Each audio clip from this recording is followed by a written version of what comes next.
Ya, pemirsa, Dewas menilai tidak cukup bukti terkait kasus kebocoran dokumen yang diduga melibatkan Ketua KPK Firly Bahuri. Sementara polisi menemukan adanya unsur pidana. Kami akan mengulasnya bersama dengan Ketua Wadah Pegawai KPK 2018-2021 Yudi Purnomo dan juga pakar hukum pidana Asep Iwan Iriawan. Mas Yudi, Kang Asep, selamat malam. Selamat malam, Mbak. Selamat malam, Mas Yudi. Baik. Siap malam, Kang Asep. Mas Yudi, saya akan minta tanggapan Anda. Kita tahu Dewas KPK mengatakan tidak terdapat cukup bukti untuk dilakukan ke sidang etik. Namun berbeda halnya yang disampaikan oleh Kapolda Metro Jaya yang menyatakan sudah naik status kasus kebocoran dokumen KPK ke tahap penyidikan yang harusnya rahasia menjadi tidak rahasia. Kok bisa berbeda dan ini membingungkan masyarakat? Pertama yang harus kita pahami adalah mengapa Dewas mengumumkan hasil investigasi mereka terhadap dugaan kebocoran, di mana hasilnya ternyata tidak ada pelanggaran di tengah kondisi di Polda Metro Jaya sedang ada penyidikan. Apa motifnya? Padahal kita tahu bahwa kalau memang Dewas itu hasilnya tidak bagus, tidak ada pelanggaran etik, tahan, sabar dulu. Dewas sendiri kan sadar diri bahwa mereka bukan penegak hukum, mereka tidak bisa mencari barang bukti atau alat bukti dengan cara paksa. Mereka tidak bisa begini dan sebagainya. Ngaku terbatasan, tetapi kenapa memaksakan untuk diumumkan? Ini kan yang menarik, gitu kan? Langsung dua lagi, tidak ada pelanggaran etiknya terhadap ketua KPK, gitu kan?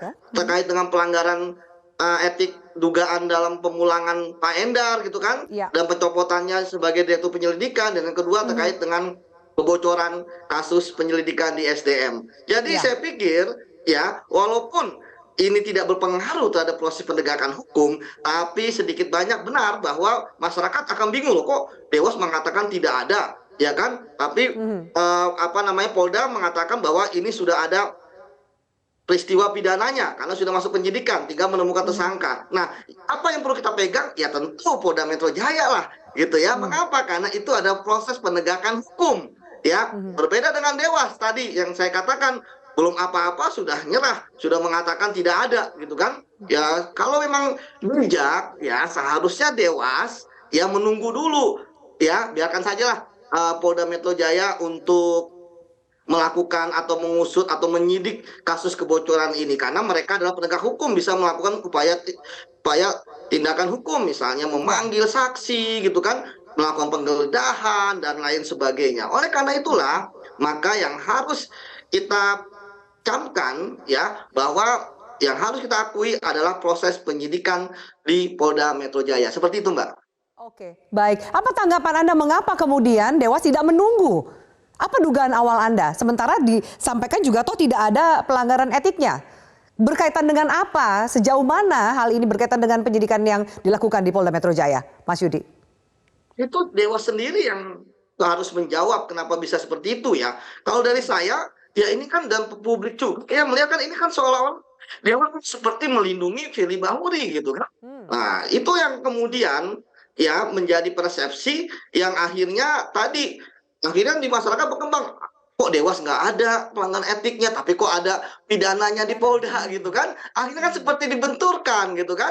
Padahal bahwa kalau misalnya mau saja kemarin menunggu, tapi kan nasi sudah mau menjadi bubur, gitu ya kasihanlah Dewas, gitu kan. Akhirnya percayaan masyarakat kepada Dewas pun akhirnya sudah berkurang, semakin berkurang, gitu kan. Nah, itu yang pertama. Kemudian yang kedua, bahwa kita harap bahwa ketika nanti proses penyidikan Dewas, proses penyidikan di Polda Metro Jaya, semua pihak harus menghormatinya apapun yang terjadi, gitu kan, termasuk Dewas. Kalau misalnya Dewas melihat bahwa nanti kemudian ada tersangka, mereka harus mengakui bahwa mereka salah, gitu. Seperti itu. Apalagi tadi saya katakan, ngapain terburu-buru, gitu kan, dalam mengumumkan. Kita kembali lagi ke situ. Mengapa terburu-buru? Itu yang menjadi pertanyaan. Yang Anda sayangkan. Dari saya, Baik, Mas Yudi dan Kang Asep dan pemirsa, kami ajak Anda untuk menyimak sekali lagi statement dari Kapolda Metro Jaya Karyoto berikut ini. Hubungan apa yang antara saya dengan si itu? Silakan aja. Nah, tentunya Dewas harus manggil saya dong. Kenapa saya nggak diklarifikasi? Bahkan keterangan itu harusnya diuji. Betul nggak seorang bicara tentang A, itu faktanya A. Kalau seorang bicara tentang A, faktanya A, itu baru valid. Ternyata seseorang yang diperiksa faktanya A, dia bilang B. Ya, selain Mas Yudi yang kecewa dengan Dewas, rupanya Kapolda Metro Jaya Irjen Pol Karyoto juga kecewa kepada Dewas. Kenapa tidak pernah dipanggil oleh Dewas soal namanya yang dikaitkan dengan Dirjen Minerba SDM saat itu, Idris Sihite, yang mengaku mendapatkan dokumen penyelidikan dari Karyoto yang saat itu menjabat sebagai Deputi Penindakan KPK. Bagaimana tanggapan Kang Asep? Kenapa Dewas nggak memanggil Karyoto? Ya, yang pertama yang tahu pasti Dewas. Tapi kan saya sebagai masyarakat publik yang pernah berjuang sama KPK dengan Mas Yudi dulu ya, zaman dulu ya, zaman jahiliyah, bukan zaman sekarang. Itu kan gampang berpikirnya. Ketika satu perkara akan diperiksa apapun, etis maupun yuridis, yang berkaitan. Apalagi kan Pak Karyoto pas Deputi Penindakan pasti tahu kenapa nggak diperiksa. Itu juga menarik perhatian kan. Tapi yang lucu apa? Yang diperiksa adalah pimpinannya, tapi kenapa Dewas mengarah kepada istilah saya kutu kupret gitu kan? Ini kan dari kutu kupret, kutu loncat, jadi kutukan gitu kan? Artinya apa? Ini kan bermasalah dari awal gitu kan? Coba perhatikan.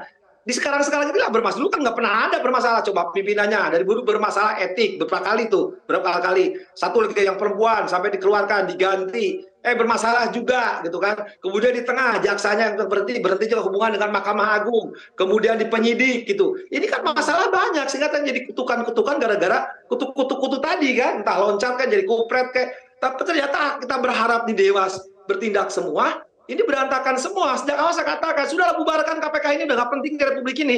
Ya kan pembentukan KPK itu karena tidaknya maksimal penyidikan, penuntutan. Nah sekarang ketika polisi masih ada yang bagus di KPK, balikan aja ke fungsinya, fungsi kembalikan ke penyidikan, penuntutan. Kalau keadaan KPK begini, bayangkan, yang diharapkan lembaga ini benar, maka kan urusannya cuma etis, padahal penyidik mengatakan ini ada yuridisnya loh. Artinya apa? Ada sesuatu bahkan yang mengatakan tuh yang mengetahui persoalan itu.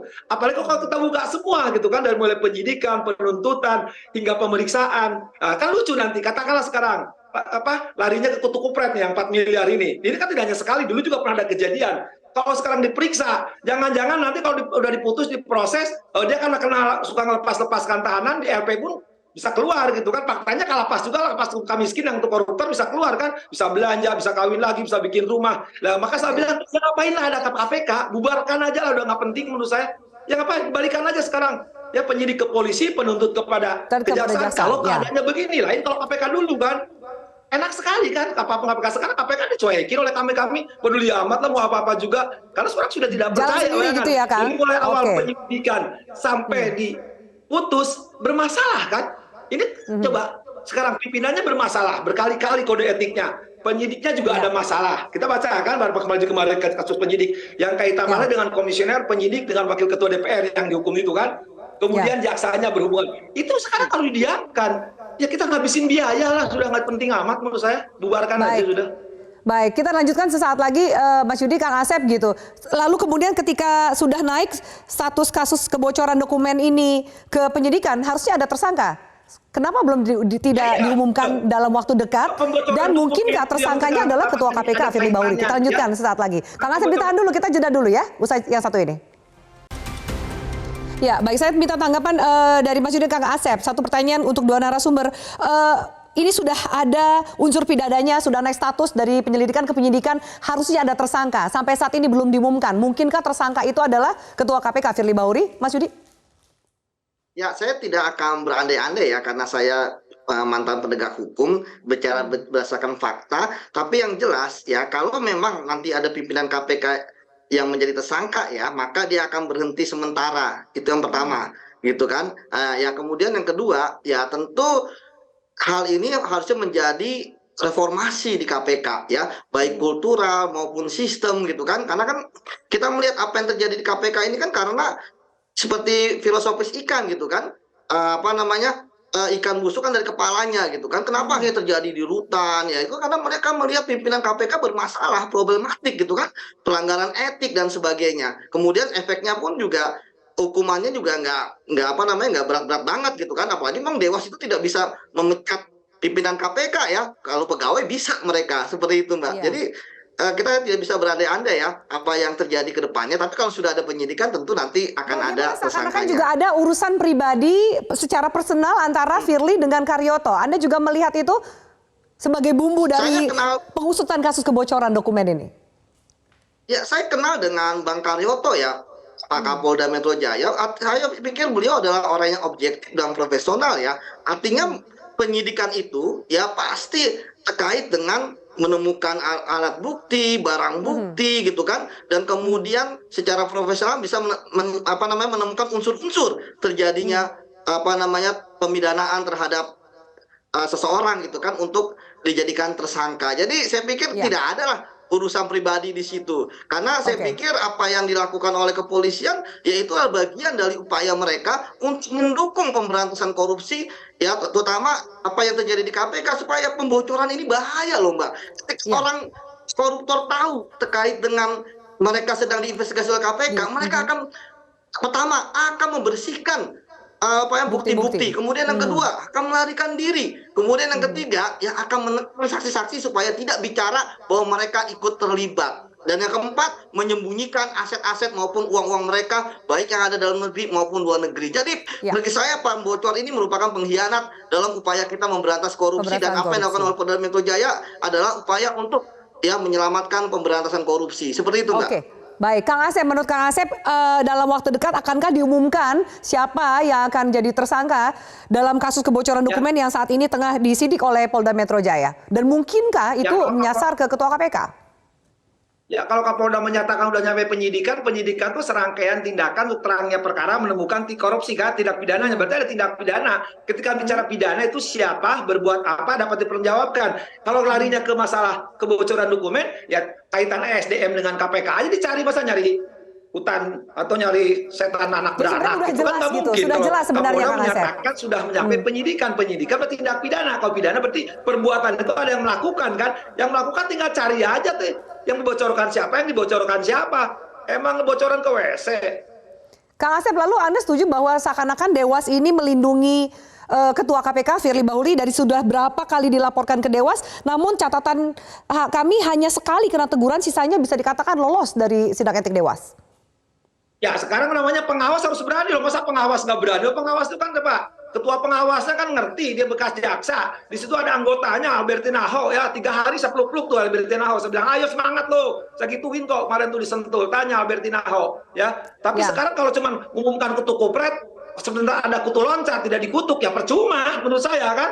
Harusnya harus dibuka, siapapun kan depan hukum sama. Yang beda tuh kan transferan sama rekening, apalagi depan mertua itu beda. Baik, Kang Asep, Mas Yudi, terima kasih banyak, kita nantikan pengumuman tersangka dalam kasus ini. Terima kasih banyak untuk diskusi kita pada malam hari ini. Terima kasih.